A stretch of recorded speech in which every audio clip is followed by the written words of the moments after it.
Well, welcome back to episode 3 of season 6, finally. Last episode we were talking about how Songwriter Shack was completed.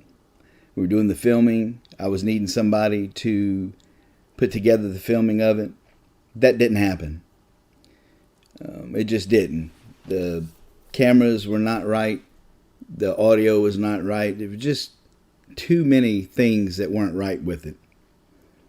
So it ended up getting put on hold all the way until December. This is January that has happened. Can you believe January was the last episode that we did? We also talked about the finances of the station. And the finances hadn't gotten any better. Well, now they're starting to a bit. And I'm going to talk about that in a later podcast when I get to it. Since last September 2021, I've really been going through a lot. I say it on the radio. The podcast here are to go in detail of those things. Now, after I catch us up for the year here with these podcasts, I am going to start having guests on the podcast. It's not going to be just me. It's going to be with guests too, but that's later to come. God showed me some things and some revelation. I'm preaching New Year's Day at our church. I am very excited about that. So excited. Of course, this is airing New Year's Day. It's when we're starting the podcast back up. 2023 is going to be a year of victory for me. I've already made up my mind. I've already been practicing the 3 things that I'm going to do. Number 1, be obedient. Number 2, make me number 2. God's number 1, I am number 2. If I am not healthy in my spirit, in my physical body, and in my mind, how can I expect to take care of anyone else spiritually, physically, or mentally? And that's what happens a lot of times as Christians. We're sick, taking care of the sick. And that's how Satan gets a hold of us and picks us off really easy. And then I am going to further the kingdom of God.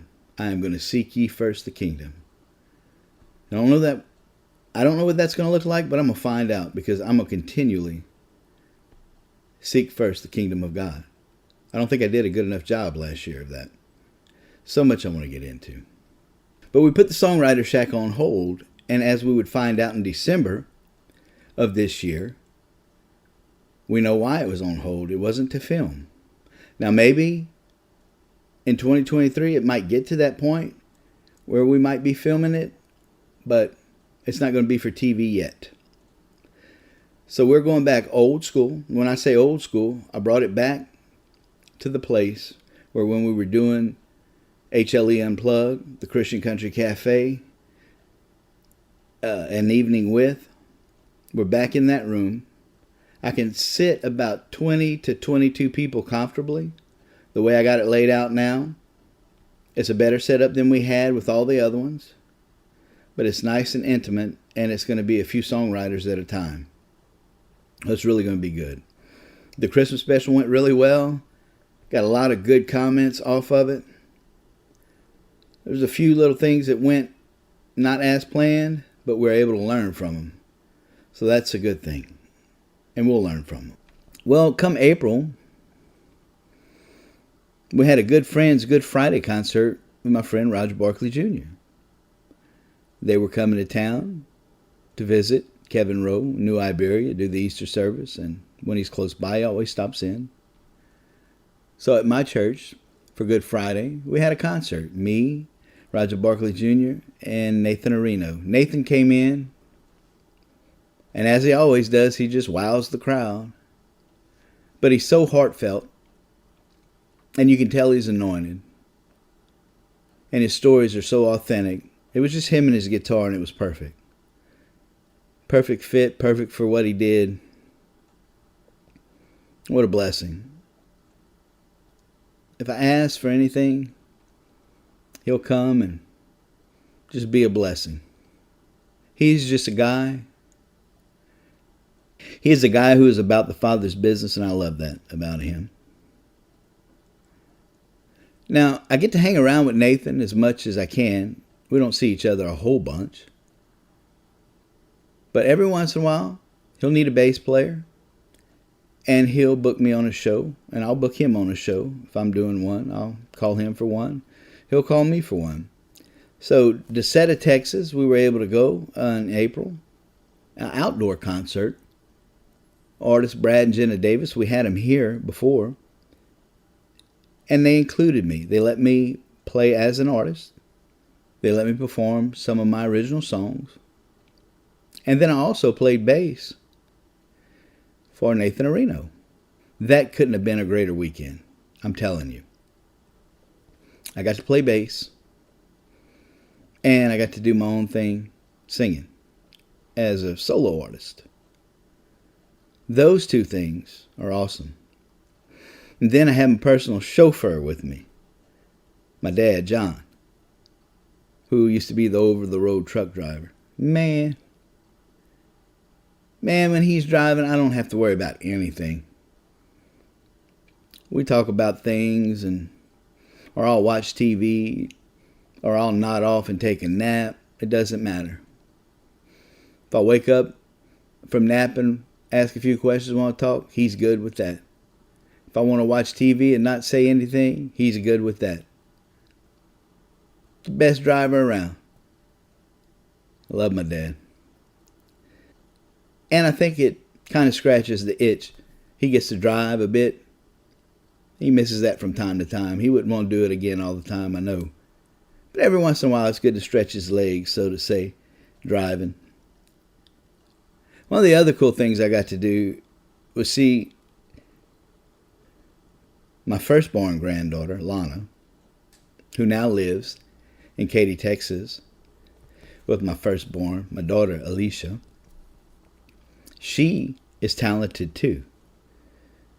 She sings and acts. She is quite the performer. So we drove to Conroe, Texas, and went and watched her perform. They were doing The Lion King.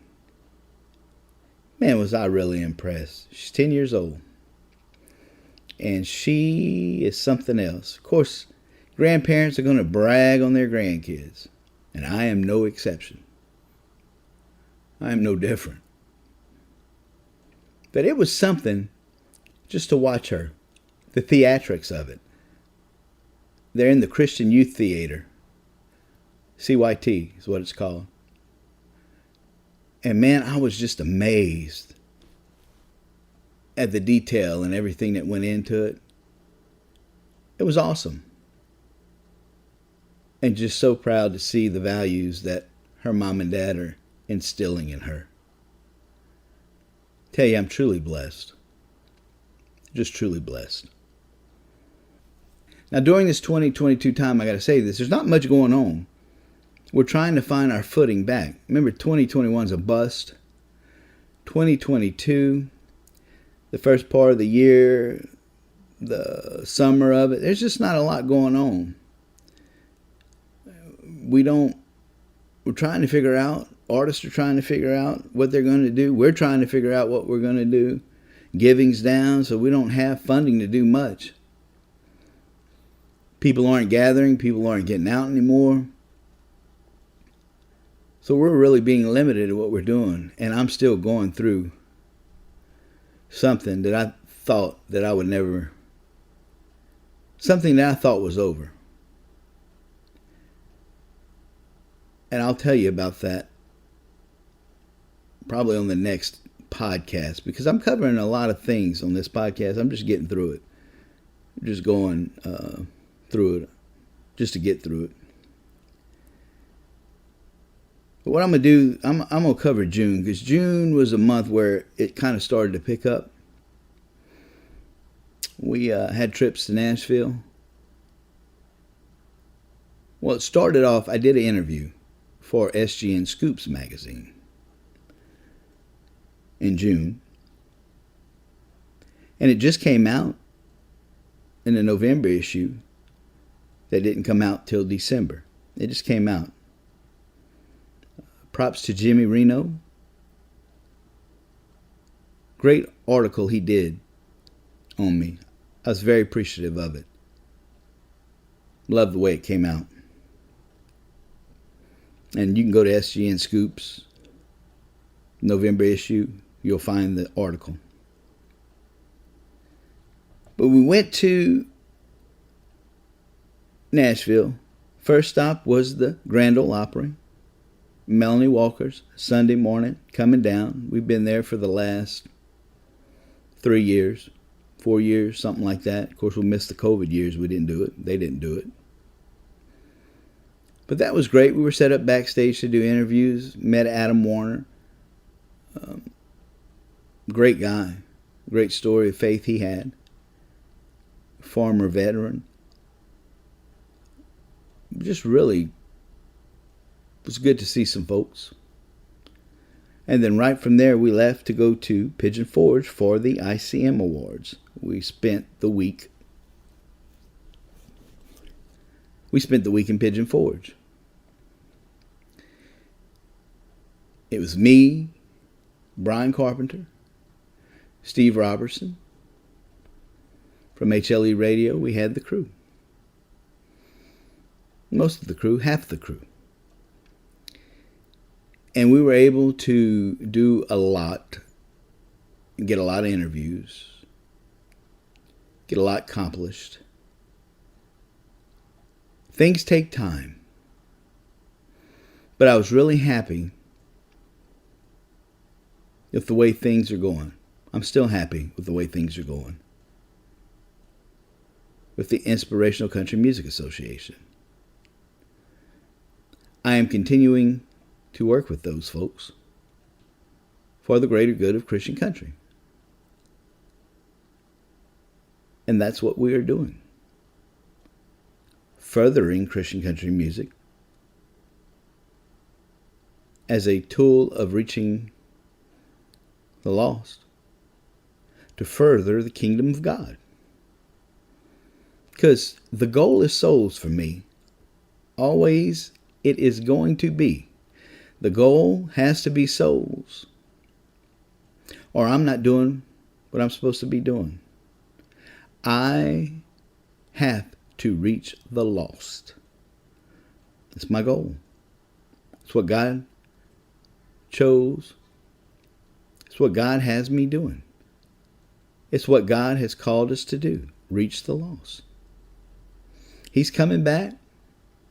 And I got to tell everyone I can before he does. And I'm going to leave it right here.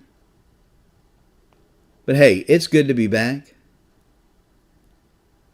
I hope y'all start joining me. Tell some folks about the podcast. You can catch it on hunterlogan.org. I'm not sure exactly where else yet. I'm going to try to get it to some more places. Man, I love each and every one of you. I really do. And if I'm ever out and about and you're around, please come see me. Hug my neck. Tell me you listen. If I've never met you. God bless you. And remember, Duke 28-2.